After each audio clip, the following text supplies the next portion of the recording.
Today we are talking about George Orwell's review of The Totalitarian Enemy by Borkenau, which was in the Waterfall. And Stephen, I'd like to give the floor to you to start the conversation.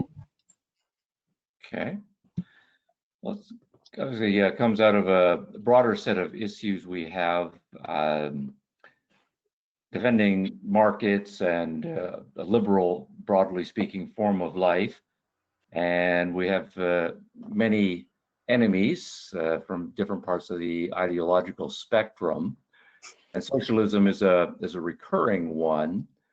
So the latest Waterfall is going through many of the versions of socialism, trying to bring things also up to date from the classic versions of socialism, current reflections on the historical records of socialism, and then some of the versions of socialism, perhaps more democratic, that this generation's younger people seem to be more attracted to. But if we want to say learning from experience is important, we go back and we look at the various experiments in socialism, and of course, there are people who will take them seriously, and there's a certain amount of denialism, and one form of denialism is just to say, well, that wasn't really socialism. And the persistent candidate for the last 80 years, of course, has been what we think of as a species of socialism, National Socialism, and broad segments on the left will just more or less automatically even reject considering the possibility that National Socialism was a form of socialism. So I'm sure we're all familiar with this individually from our discussions with people on various parts of the ideological spectrum. So I want to just start with some general discussion. Why do you think it's so hard to get people to acknowledge that National Socialism was a version of socialism? So I'll throw that out as an initial question.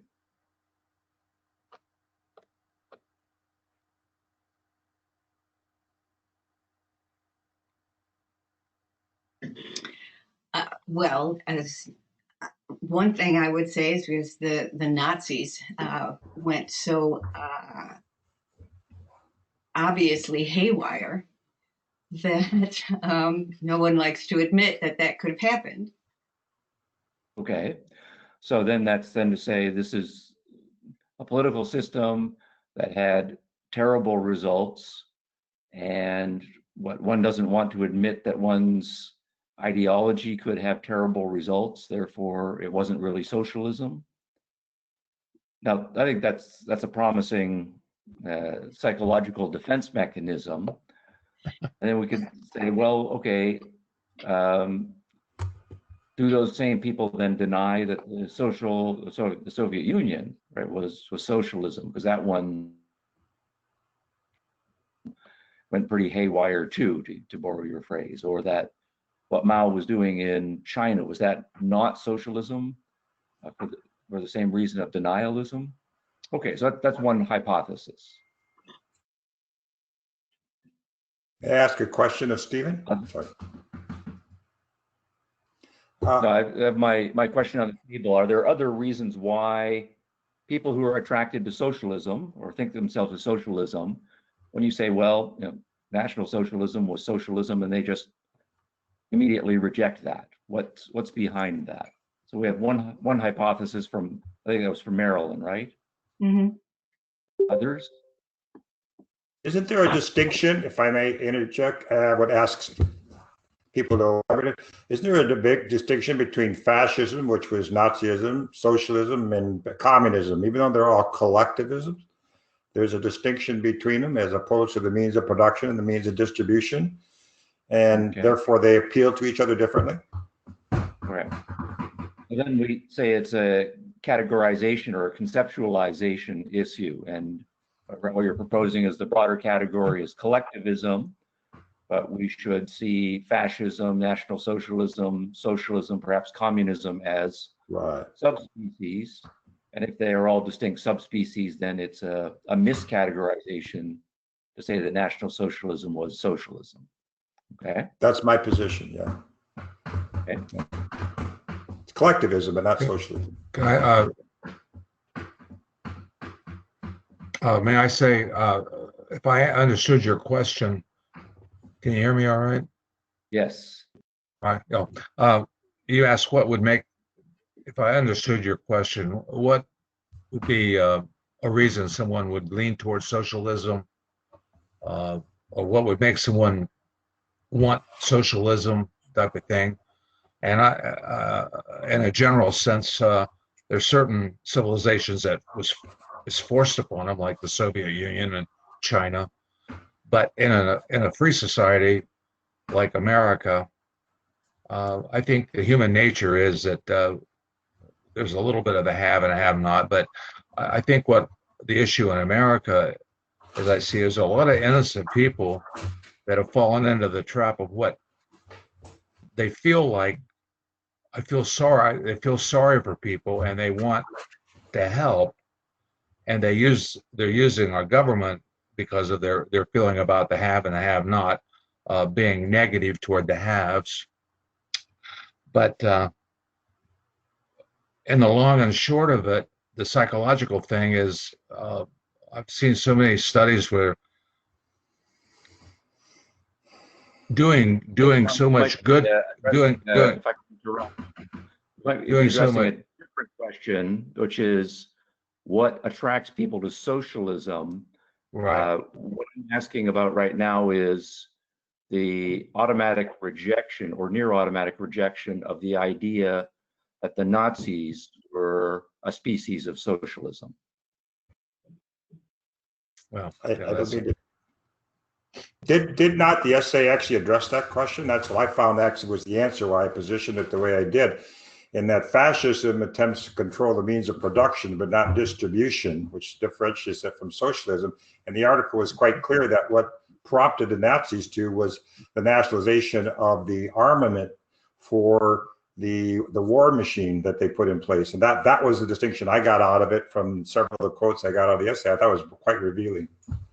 And that was the motivation. Right. Orwell's answer to the question. Okay. Are there other hypotheses from our own experience before we turn to Orwell specifically?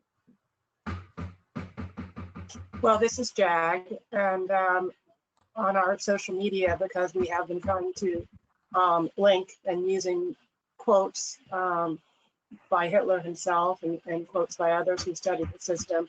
And one of the things that we get back is the Nazis didn't control the means of production, and therefore they weren't socialists. Okay. All right. So then what we have is a definition of socialism that says socialism is an economic system, and its essential feature is government control of the means of production. And if you don't have that, then you're not socialist. All right. May I inject a couple of words here? This is Kate. My camera doesn't work. I lived in Germany during the Nazi times. We were in Germany in 1944. And although I was a child, I have certain memories. And while socialism may be defined by whoever is trying to define it, in Germany, it's implied, it required, in fact, complete obedience of all the people to whoever was the ruling faction there. Whoever were the rulers, from Hitler and his group down, everything was controlled. The people had no choice. My aunt was forced to work in a factory. We were forced into an apartment, into a room that they took away from somebody else who owned the apartment. So everything, the people were controlled, and total obedience was required. Okay. So I don't believe that that is the ideal of today's socialists, who just want to make the poor people richer and the rich people poorer. So as far as the sharing of the wealth, if people don't have a right to their own property, that's really not socialism anymore, is it?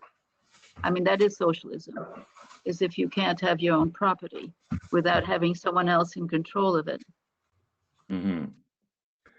But why people don't recognize the Nazis as socialists. It's not the same socialism as what they ideally would like to enforce here. Okay, so then what the Nazis, if I can try to summarize, what the Nazis were doing was, in fact, a strong form of dictatorship and controlling everything. What Yes. socialism means to people now is just a more egalitarian distribution of wealth. Yes. Okay, so it's a different categorization that goes on. Okay. All right. Let me throw a couple of other possibilities out. One is that the Nazis were explicit in deed and in rhetoric in attacking socialists who were democratic socialists, who were communists, and other species of socialists.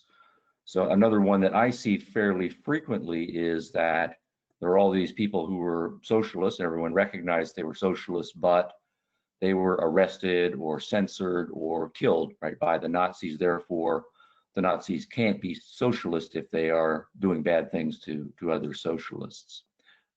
Another common one that I've seen in the literature and down today is the pointing out that the Nazis had a significant number of people who were business capitalists running industries and engaging in capitalist activities who supported them either financially or in their political efforts as well. Okay, so what we then have is a number of issues. I wonder if we could put one more out to think. If we look at our contemporary generation, and this might just be a variation of one of the ones we've looked at so far. We're always having arguments among objectivists about who's really an objectivist, and there are regular excommunications and dismissals and so forth. You're not really an objectivist. And then the scaling out a little bit among the libertarian movement, which is larger than the objectivist movement. It's a standard feature of libertarian debates for them to end in someone saying, well, you're not really a libertarian, you're something else, so forth. And we also know from the histories of religions, who's really a Christian, who's really a Muslim, who's really a Jew. There are any number of issues. People will have a difference of opinion about that issue, and they get excommunicated formally or informally. So could this then just be an in-house knee-jerkish standard response that pretty much all humans engage in anytime they think of themselves as representing a certain position and believing in a certain position? If someone disagrees with them about an issue they think is important, then that automatically means that person should be put into some other very different category. So that would be more of a psychological explanation than anything else. All right. So how do we address this? Is this there's a question here about value. Is this an issue worth fighting for? Say that we want to learn the lessons of history, and one of the reasons why we want to learn the lessons of history is we want to get younger people who are attracted to certain kinds of political systems that we think are disastrous to then say, look, what you're advocating is similar to something that's been tried and it ended up in these terrible results. So what you should do is go ahead and have a look at what happened in the Soviet Union, have a look at what happened in China, and have a look at what happened in Germany, because that's in the ballpark of systems that you are advocating. What are your thoughts on that one? Is this an argument worth carrying on?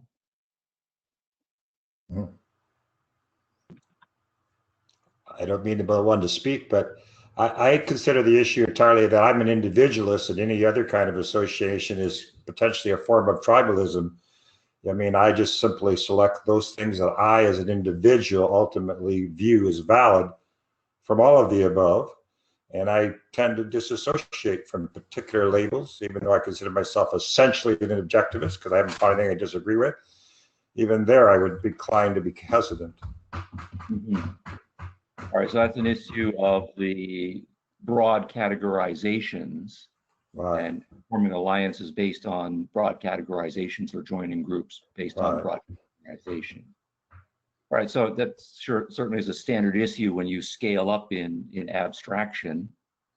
You have to admit into your group or into the category individuals that have significant or individual units that have fairly significant differences as well. The one thing, of course, just on the following up to my question is to say, we could say, look, maybe this is not that important. It's just a terminological difference. Everybody's going to have different definitions of socialism. So we're not going to make much traction by trying to beat people over the head with Nazis. So we should just say, look, the Nazis stood for a certain thing. If someone's interested in something very close to what the Nazis were interested in, then we will have that argument. But if we're interested in talking with younger people who are attracted to socialism or collectivism, that's not a very good rhetorical strategy. So that's one position. Another, though, is to say that there is an important set of similarities that the Nazis were endorsing and putting into practice all of the same essential things that socialists of all sorts are believing in and putting into practice, and that the younger people of this generation, whether they realize it or not, it's not trivial differences that they have with the Nazis. It actually is essential differences, and that's why we should push on the Nazis really were socialists or a species of socialists. But there's a lot of accumulated years of thinking and wisdom in this small group. What's your sense of that? This is Jag. I would just, if I understood your question correctly, which was whether there's a value in trying to influence the opinions of young people who are attracted to socialism, and whether there is a value, again, if I'm understanding your question correctly, in drawing the connections between the socialism as a economic and political system and the National Socialist experiment of the Nazis. I think there's tremendous value, and that's one of the reasons why, in our social media memes, we're emphasizing that. I know personally from my experience as somebody that has been, if they think of it as on the right of the spectrum. I'm sorry, Jag, you seem to be cutting out for me. Oh, okay, I'm sorry. I hear you.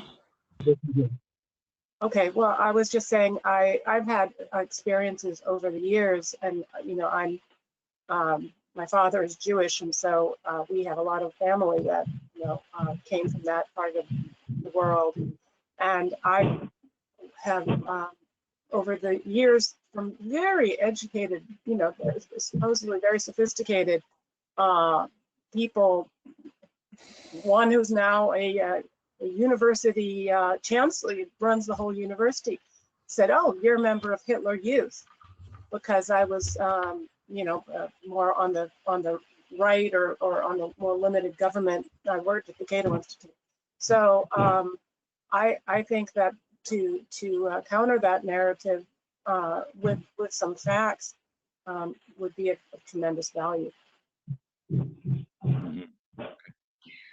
All right, let's. Well, wait, I want to just say, too, isn't Borkenau, he himself is like one of the theorists of totalitarianism. Yes. So it was his baby, how this would work. And so here we are in 1940 already, looking at a failure rate of 100% for socialism. And yet Borkenau, who had this theory, is coming in and saying, well, they didn't do it right. So it strikes me as kind of baked in to the theory. Okay. All right. So that then is to say it is willing to grant that it is a socialism, but just not the right kind of socialism or the properly implemented socialism. And that is exactly where we are, of course, 80 years later. And then that takes us, I think it was Charles's point that maybe we should spend some time on the taxonomy issue. Is it proper to say the broadest label is collectivism, and then we should have a number of subcategories that are distinct from each other? So I don't know, the analogy might be to say there's Christianity, but then there's the difference between Catholicism, Protestantism, and Eastern Orthodox. And so what we should be doing is in parallel saying it's collectivism at the highest level, and communism, fascism, socialism are distinct species. Is that the right analysis? Yes. Okay. Now then, I didn't catch the woman's name, the woman who was saying she was a child in 1944 living in Germany. Then we have a different taxonomy. It's not collectivism that's the highest level. It's dictatorship or authoritarianism that's at the highest level. And then the various kinds of socialism, communism, or fascism would be subspecies of dictatorship. I don't like the dictatorship at the top, frankly. Would you not think statism is the better word? They're all forms of statism. Okay, well, statism, right, authoritarianism, dictatorialism. Elitism. I don't see the U.S. as dictatorial. I see it as statism, the same in most of the economies. But that's just me. Well, what's the difference I between agree, statism and especially today. dictatorship then? Well, a dictator obviously is an individual who basically controls the state, but you couldn't have a collective organization that attempts to be statist. So dictatorialism is individual, like a monarchy, or just an old-fashioned military dictator? Yeah, a monarch would be a dictator, and Stalin's a dictator, and Hitler is a dictator, but Trump is not a dictator, even though it's above us, even though we live in a statist society. All right, so That's the statism subtlety. is what? Just that a majority of the operations within a society are controlled or run by the state? Yes. Okay. All right, and then dictatorship would be a subspecies of that. Okay. Yes. All right, what's to muddy the waters a little bit more, because Marxism then, its self-described label is to say that it goes through a dictatorship of the proletariat phase, where it is statist and it is a kind of collectivization. It's of the proletariat, but that's all concentrated in the hands of one or a few individuals. Is that just misleading or what? Well, this is Jag. I don't know if anybody's read the recent book. I think it's by Frank Dickauer?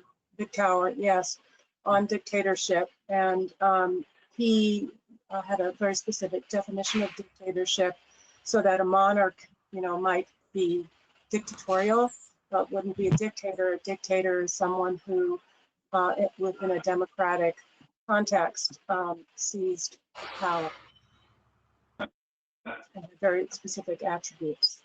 Okay. All right. Okay, I'm showing 30 now, so I'd like to, after these introductory questions, motivational, taxonomical, turn to George Orwell's piece in particular. The second paragraph strikes me as very pregnant with a number of important discussion points. 2/3 of the way through it, Orwell indicates his taxonomy, where he says, and in case you don't have it up in front of you, I'll just read a core sentence here. He says, quote, "National Socialism is a form of socialism." I'm sorry, I've got some competing background noise from someone. I wonder if that could be muted. Sounds like machines or dishes being moved around. Can you mute your mics if you're not speaking?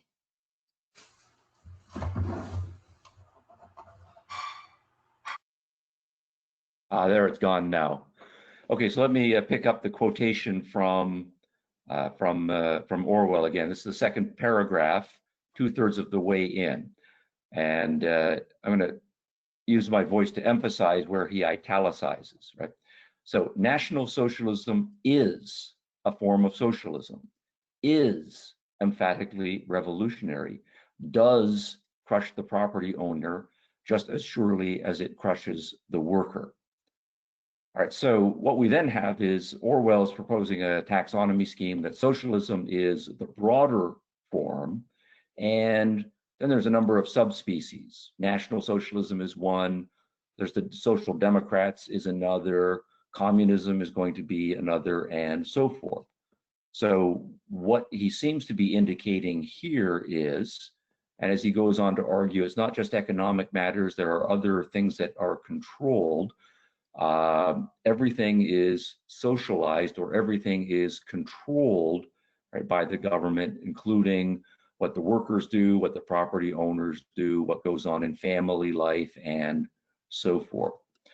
So what we then have, and this is partly why I included this in the waterfall, is a socialist who has a deserved reputation for being one of the most honest socialists of all time, willing to grant that National Socialism is a form of socialism. It's maybe a bastard cousin, right, or a black sheep of the family version of socialism, but he's fine with saying it is socialism, right? So let me put it open to question or commentary right now. Do you agree with Orwell's characterization here or not?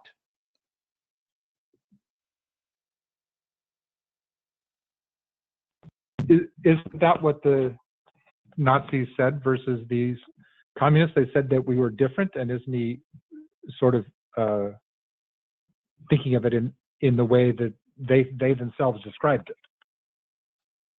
Sorry, can you? Who's the they? The communists? At the time, the Nazis said that we're not communists, and they laid out their distinguishing criteria. And so, in part, Orwell is just repeating what was the way the two groups definitely hated each other, even though they were both statists and collectivists. Yes, right. So they're both statists, they're both collectivists, but Orwell is adding that they are both socialism. So the socialism in National Socialism is the genus, and what differentiates it is the nationalism. So the nation then is defined partly nationally in terms of a political unit, but also in terms of an ethnicity. And then, of course, with the Nazis, it's also defined racially. And so the contrast then is to communism, as, for example, which is a socialism, but it is an international socialism because it doesn't recognize ethnicity as fundamental or race as fundamental. Rather, it argues economic status, which cuts across all nations, is fundamental. So Orwell then seems to be agreeing with the Nazis that yes, they're socialists, but he's also agreeing with the communists that the communists also are socialist as well. So that would then say we have socialism as the broadest category, maybe some democratic types of socialism, nationalistic types of socialism, and international or communist types of socialism. I don't mean to interject. I just want to get this for clarification. You know, you'd be the experts, but it seems to me there's a distinction between fascism, which controls the means of production, but not the means of distribution, socialism, which controls the means of distribution, but not the means of production, and communism, which controls the means of both. That's how I've always understood the distinction, but you seem to be categorizing them, so I'm just curious. All right, so that would then be to take the economic sub-issues as fundamental and then say there are going to be socialisms that, so I'm still within Orwell's framework. We have socialism at the top, right? National, international, democratic, and then all of them are going to say something about, this would be a cross-categorizing scheme about economic issues. How should production and distribution be arranged? And some of them are going to emphasize more controls on production, others emphasizing more controls only on production, and others perhaps not so much on distribution rather. But then there would be sub-issues there, whether the distribution should be according to need, whether it should be more egalitarian distribution, and so on. All of that then drilling down to subversions of economic socialisms. Okay. All right, what about the issue of whether economic matters are fundamental to defining socialism? Because it came up in the first question, where it seems that many people among the younger generation, they're interested only in or primarily in economic matters. And the Nazis were quite explicit in saying that their system was going to control the economy to a significant extent, not necessarily going as far as outright nationalization for various reasons, some ideological and some practical, but that economic matters are subordinate to other social matters. Do we want to say any kind of whatever system we're talking about, collectivism, dictatorship, statism, right, or so on, if it doesn't put economics first, it's not socialist? Well, but so let me try an example. We can't move today, that we can't move about today affects our economics, and so even any application of the other ones eventually flows to economics, and so it's a good measure of what you have at the base, not and so it is only one measure of your economic freedom versus your social freedom. You know, your religion is outlawed, but ultimately it's a decent measure as compared to some of the others. Yes. All right. So then you're saying it's not a defining feature, but it's a way of measuring how much that defining feature is realized. Let me give you an example. I suppose the 7 of us or 8 of us who are here decide that we're going to start a religious commune. And because this has happened before, I suppose there's some millionaire who says to us, you know, I really like your religious beliefs. I don't want you to have to worry about money at all. So I'm just going to endow, you know, $1 billion. I'm going to upgrade it to a billionaire now. So we don't have to think about money. Instead, what we do though is we just have a piece of property, and we go to this property, we live on this property, we all pray together, we all go to sleep at the same time, we all eat in a communal hall, and we basically just do everything together. But we don't really think about money at all because the bills are all paid for us. Are we a socialist religious commune? Or is that just an abusive language? We are Well, animals in a zoo.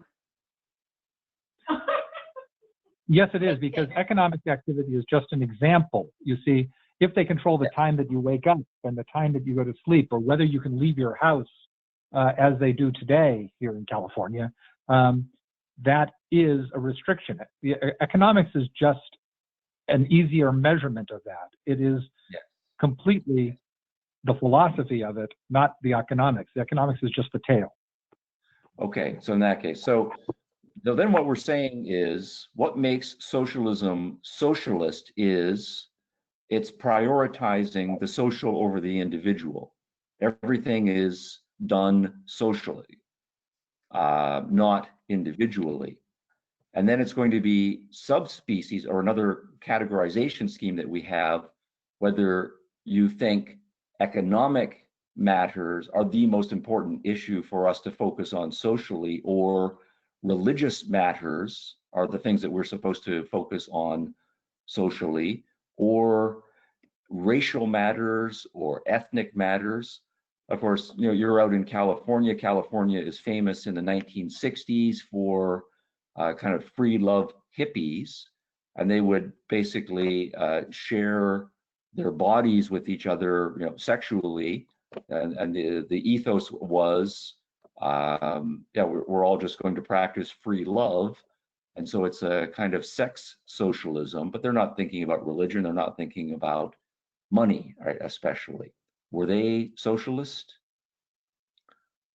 Right. Now, I think the point of my counter, or my examples here, is that is my understanding of what Orwell is trying to get at, that socialism is the generic term. It prioritizes the social over the individual, but then there's lots of different versions of socialism depending on how they implement it. Do they do it more dictatorially or more democratically? In what areas do they do it? Do they emphasize economic matters, or do they emphasize ethnicity? And then also in terms of geographic issues, do they try to do it in a small commune? Do they try to do it at a national level, or are they trying to go for some sort of world revolution? So for him, socialism is the genus and everything else is going to be a species. And from that perspective, he's got no problem with saying that the Nazis were a species of socialism. Okay, just let me keep track of time. Marilyn, how much time do we have here? Please remind me. Sorry about that. Yeah, we go until 1:15, so we still have about 30 minutes.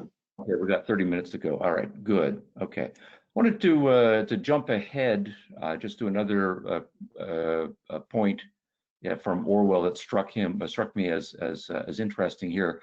This is now in the third paragraph, where he wants to argue that the Nazis were socialist, not primarily for economic reasons, but that they were socialist because they had war aspirations. They wanted to control a certain amount of Europe, and that required turning Germany into a war machine, and then becoming a war machine successfully necessarily means doing socialism. You have to see all of the people in your society as belonging to society, so you can draft people to go into the military, you can draft people to go into industry, you can control the industry to manufacture the kinds of goods that you want.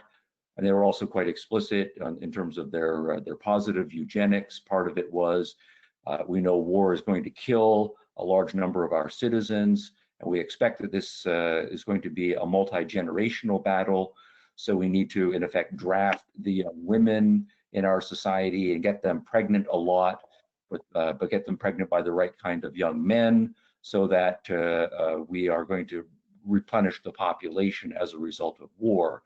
So the argument then is that all of those are socialistic measures from the Nazi description, and Orwell is seeming to agree with this. But again, it's not driven primarily by a narrower sense of economic socialism. It's driven by territorial aspirations and war as a necessary means to achieve those territorial aspirations, and then socialism as a means to realize the war. Now, if you're looking at the PDF that's associated with the executive summary, this is at the bottom of page 1, going over to page 2, where he says, a country, right, which is waging or preparing for total war must in some sense be, must be in some sense socialistic. All right, what are your thoughts on that and my little summary of it?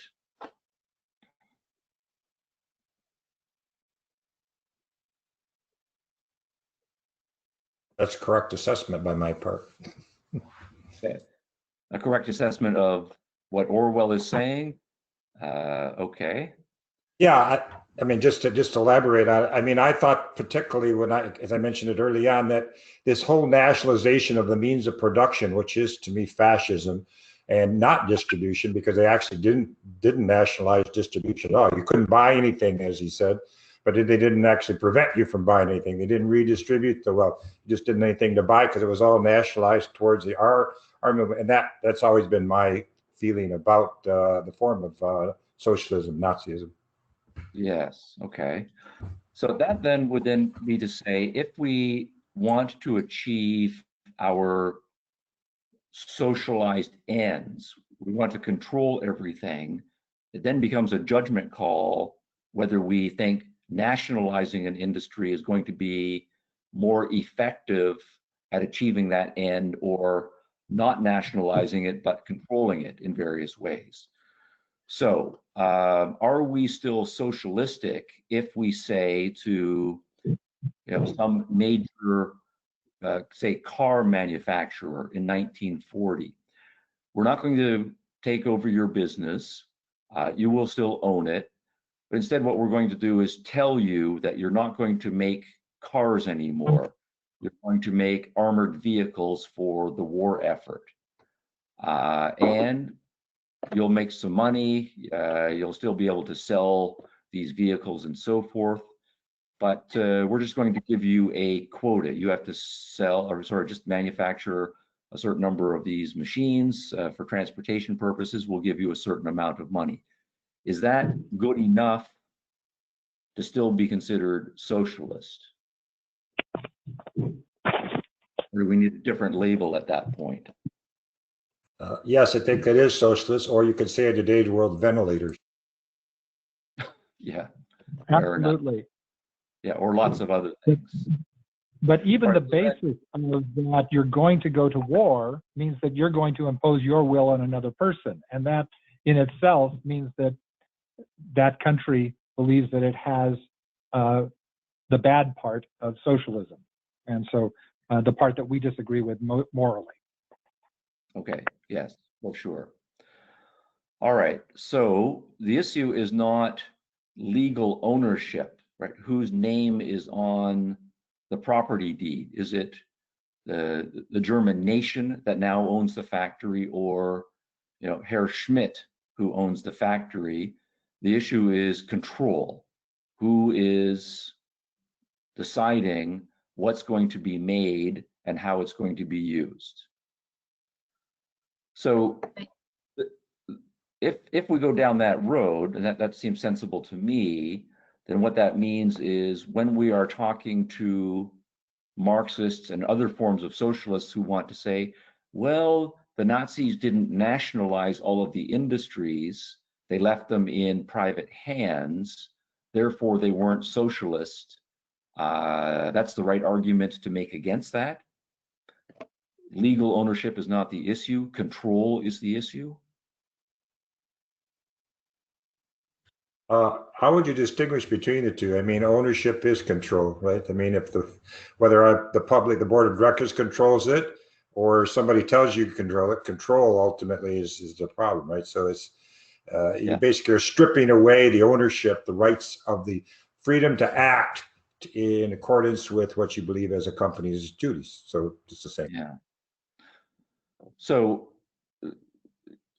yeah, we run into some definitional issues here. We have a distinction between right, ownership, private ownership, and public ownership, and that does map onto private control versus public control. And the public always means the government, since it's the agent for the public as a whole. So the issue then is the government calling the shots, or private individuals calling the shots? I have a question Okay. about that. Yeah. Because, so say you own the factory, but the government is telling you what you can do with the factory. But in terms of risk and reward, who who bears the risk and who gets the reward? Yes. Right. So suppose I'm losing money and I shut things down, and so I just or I'm suffering losses. Yes. Yeah, that would be definitely an aspect of it. Now, if the answer is, well, your risk will be subsidized, we'll bail you out, then that would be another step in the direction of government ownership or government control, and the owner on paper is just a paper owner. So yeah, for sure. Okay. Now, if we then go down that argument, the Nazis were also saying the military draft is part of their socialism. And there was a sex and gender differentiation here. The young men were primarily used for military purposes, and young women, when they had the appropriate physical features, were directed toward eugenics in the positive sense. They would be given subsidies for every child that they had. They would be encouraged to get married. There would be government encouraged shaming of any young woman who was, say 25 but not yet married with a few kids, and all of this involves some government initiatives. Is that a form of socialism?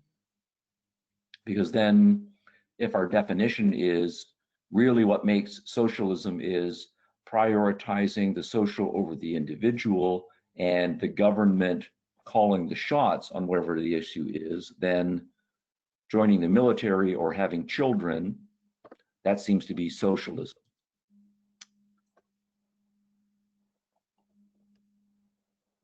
Wouldn't you call that fascism?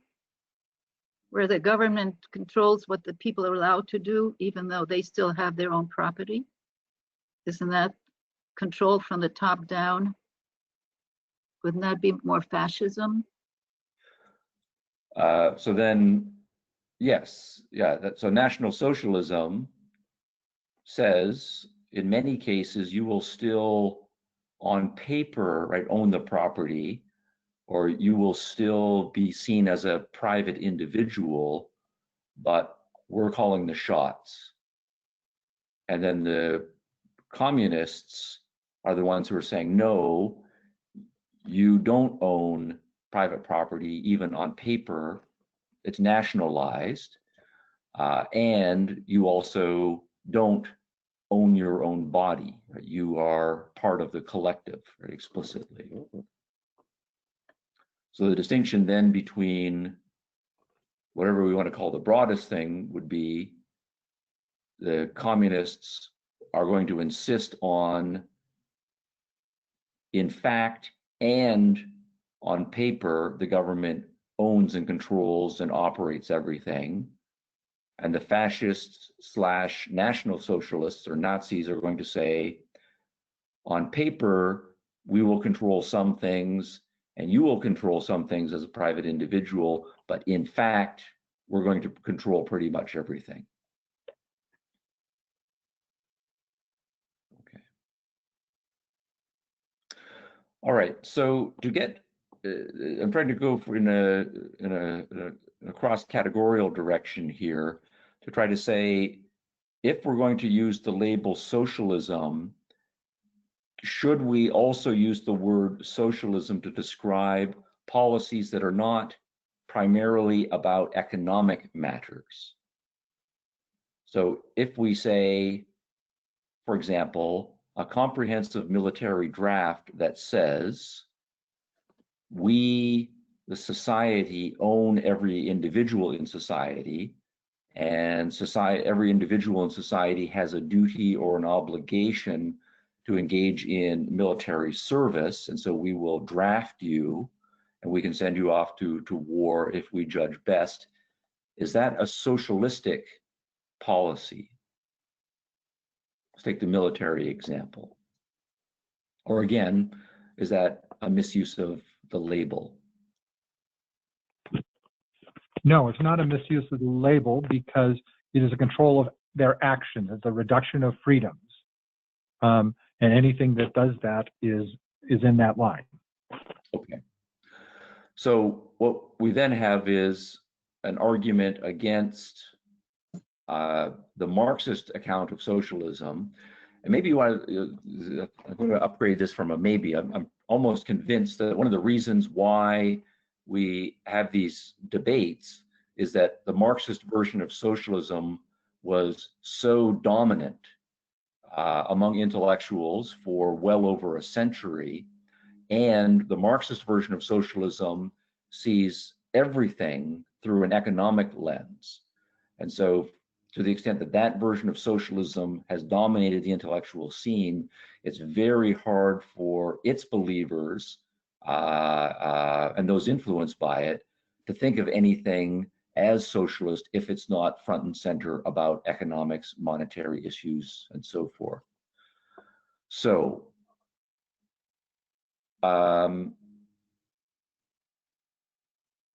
military issues, religious issues,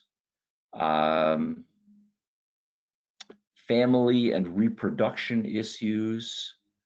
What if we then tried another area of human life? Suppose we said art. If we, as the Nazis did, and the other versions of socialism also did around the world, if we see artistic production, what kinds of paintings can be made, what kind of movies can be made, what kind of books can be published, if everything in the artistic area has to go through government censorship to be approved, is that a form of socialism? And again, that's not primarily a matter of money, it's a matter of intellectual / artistic messaging. We want to control the production of ideas and images in those media. It's more pervasive than that. The government says that 15% of your income must go into Social Security and to collectivize retirement and your artwork, and they fund it in this way. The attempt is always a battle between statism and individualism. As the communists learn, you want to control every part of every life, and it's a battle we face even here. Okay. All right, so there we have statism versus individualism, right, and control versus freedom. Right? Freedom is a function of the individual. Control is a function of the state. I just want to broaden again from this statist label and go, because I think that's it's narrower to my way of thinking. So suppose we go back to the idea of the religious commune. I suppose there's 7 or 8 of us here, and we say, okay, we're just going to drop out of society, and we're going to go and we've got our billionaire who's just funding us, so we don't have to think about that. And so we're just going to go buy 1,000 acres in Miami. It's already bought. We're just going to go live there and do our thing, but we're going to do it totally communally. But we're doing it all voluntarily because each of us as an individual decides to move to the commune in Montana and to live there and to do so. Now, that strikes me as not statist, but it does strike me as socialist. And that means that what I'm proposing is that socialism is a broader label, and the more government controlling versions in varying degrees, moderately dictatorial, authoritarian, totalitarian, and so forth, are subspecies there. But there are then going to be more democratic versions of socialism and perhaps even voluntaristic versions of socialism. So I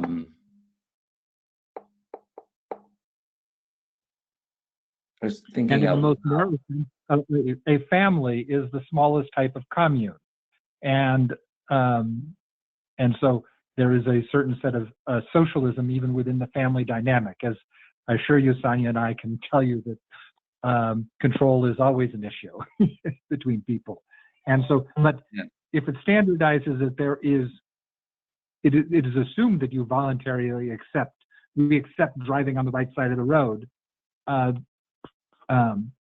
it's not an issue for most of us. We usually just give in, and trying to keep it narrow is the best path to keeping it in check. Okay, so two more examples being put out. One is family, and the other is driving on the right side of the road. How does that bear on the? Okay, let's take the family one first.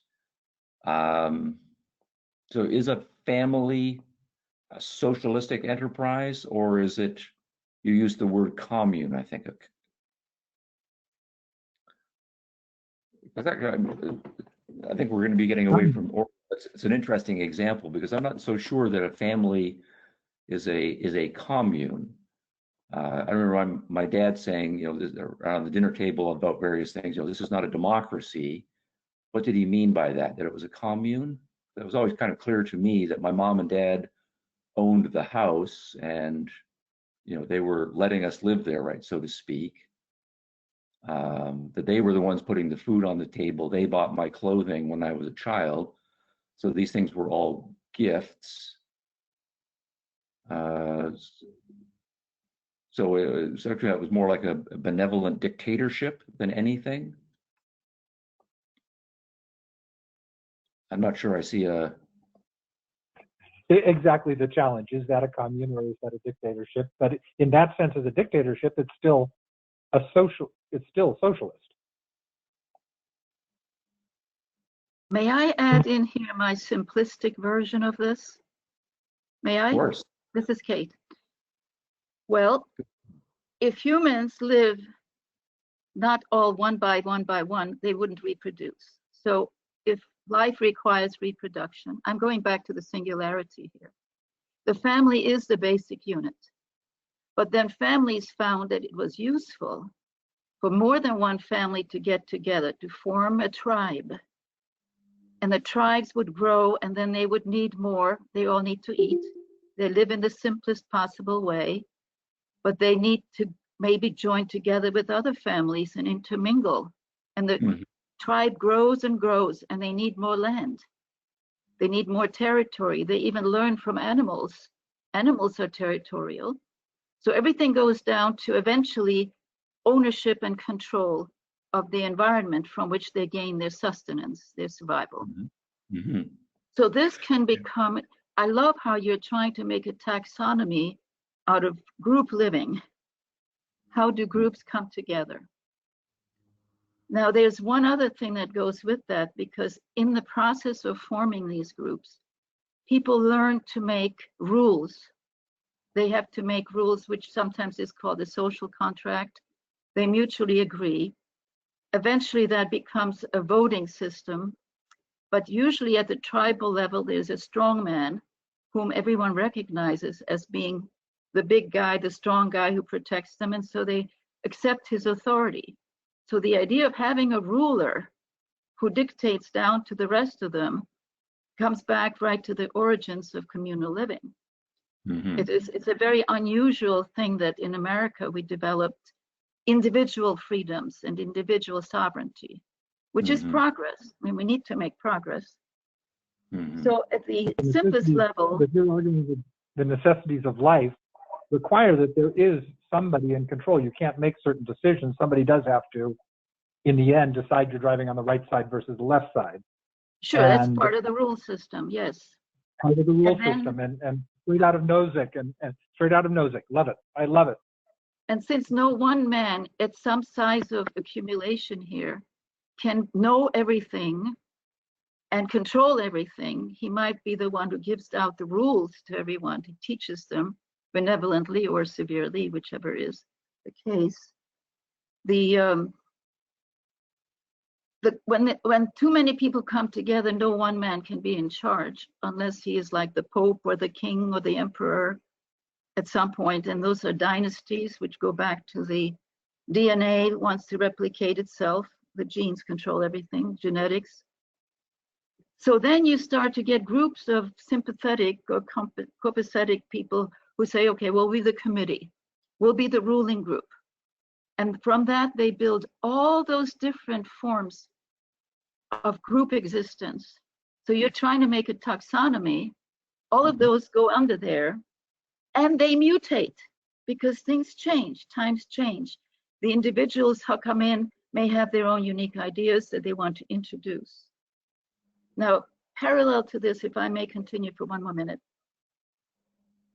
Parallel to this is that the group wants to protect itself. There is a built-in, even in the human body, where we have an immune system that rejects the alien, it rejects the outsider. So at some point when you get a society, it has a shared communal identity, which automatically kicks into action, seeing anything which is different from themselves, whether it's a different color, a different ethnic group, a different religion, a different political belief system, a different way of doing things. Those are immediately rejected. And ultimately, of course, that leads to war and genocide. The Germans, as you were saying, under Nazis, who wanted the land for the Germans, they wanted to get rid of all the people who were not ethnic Germans, get them out of the country, whether it was the Gypsies or the Jews. They wanted the land, the wealth, the resources just for their own kind. This is just an example, a paradigm for how all groups need to protect their own, including their own ideas. The entire intellectual bulwark of what they consist of protects itself against the contamination by other ideas. So there you I'm are. going to need to stop us here. Stephen, do you want to make a short closing remark? And then I have a few things to attend to. We're at closing already, are we? This is just getting interesting. Right. Okay. What I want to do in closing then is just to suggest on whether the Nazis were socialist or not. 5 things to look into. One is, of course, the theory of National Socialism. And one way of doing this is to go back to the founding of the party in 1920. Hitler was not a founder, but he was one of the early joiners, right, of the party. And they came up with a 25-point program. And by my count, 14 out of the 25 points are about economic matters, about who controls what, and they all talk about the state doing this, the state doing that, and the state controlling this, that, and the other thing. So is that enough to make them socialist or not? The other part, of course, is defining a human being collectivistically. Your identity is first and foremost, right, as a Jew, right, or as a German, and Germans and Jews are defined differently. So there's a collectivized definition of human nature, of human identity. Is that what enables them to call themselves socialists, right, as well? So look at the party program and decide whether that is a socialist or not. Another is to look at the intellectuals, particularly in the 1920s, before the Nazis came to power, who were supporting the National Socialists and described themselves as National Socialists and thought of themselves as socialists. So Martin Heidegger, Carl Schmitt, Muller, and so forth. Why were they calling themselves socialists, and what did socialism mean to them? Of course, then to look at the key politicians, the ones who are the most famous, Hitler, of course, Goebbels, and others in the top rank. What did socialism mean to them? Did they describe themselves as socialists as well? If you look at the journalistic discussion, the major newspapers, how were the Nazis described? How were they differentiated from the communists, from the social democrats, and so forth? And another important group, of course, is the voters, right? When the voters were, and there's good data on this as well, when the voters were voting for, well, what did they see themselves as voting for? Were they voting for socialism? And what did socialism mean to them? Now, I've done a fair bit of work in this area, and the program does describe itself as socialist quite consistently. The major intellectuals who were supporting the Nazis did think of themselves as socialists quite systematically. Hitler, Goebbels, and the others described themselves as socialists. The journalists and the major newspapers described them as a species of socialists, and so forth. So the interesting thing for me is not so much the historical question, because the historical question makes it, pretty clear, and Orwell, I think, is a good representative of it. So the Nazis were a kind of socialist, just like Catholics are a kind of Christian, and Baptists are a kind of Christian, right, and so forth. But what we have is a historical problem now, and kind of some political rhetoric and positioning issues to fight right now, right, among those who want to distance the Nazis from socialism as much as possible. So I'll close with that. Thank you. Okay, and I just want to say too, Jennifer Grossman's here. She's the CEO of the Atlas Society, and she has a few final words that she'd like to add as well. Yes, well, first of all, that was spectacular. I learned so much. I took a lot of notes. I want to thank Stephen, first and foremost, for the tremendous work that he's done on the waterfall, pulling that all together. It's been a Herculean and truly heroic work, and for participating in the session of the Atlas Intellectuals. I want to thank Marilyn also, who's been working 24/7 to organize these and do many of the other jobs that she does. Not sure if any of you on the call knows this, but we've got a very small team here at the Atlas Society. We currently have 4 full-time staff members, and all of whom I am proud to report voluntarily, and that actually includes Stephen, though he's not full-time, to take 20% pay cuts to help us make it through what is going to be some choppy economic times. So I want to thank all of you for joining this session and for being on these calls. I hope you got something out of it. I also want to particularly thank those on the call who are